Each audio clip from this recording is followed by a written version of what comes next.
Abimanyu Wahyu Wijaya, ahli digital forensik, mengungkapkan ada beberapa catatan yang dipertanyakan dalam CCTV yang beredar terkait tewasnya Brigadir Nofriansyah Yosua Huta Barat alias Brigadir J.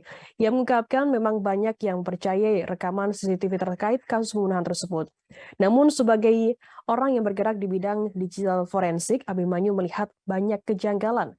Menurutnya saat melakukan digital forensik berbasis CCTV, ada prinsip 4R, yakni rentang, reka, dan rangkai dan juga runut.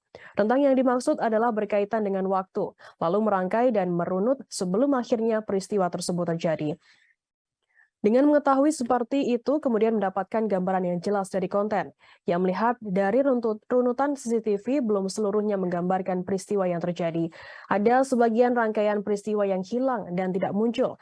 Misalnya kejadian di rumah Ferry Sambo ada 13 menit yang tidak terekam oleh CCTV. Demikian pula dengan CCTV yang merekam ambulans di rumah sakit atau RS Polri Kramat Jati, Jakarta. Ia mempertanyakan rekaman yang memperlihatkan ambulans yang tidak sampai ke depan inap gawat darurat atau IGD. Padahal jika membawa orang, seharusnya ambulans berhenti sampai di depan IGD. Ia mengungkapkan dalam skenario-nya ada CCTV yang rusak, namun harus dijelaskan pula di mana CCTV yang rusak dan kerusakan terjadi pada bagian mana. Menurutnya, jika semua tersebut sudah muncul, barulah tayangan CCTV kasus pembunuhan Brigadir J bisa diulas. Jangan lupa subscribe, share, komen, dan like ya!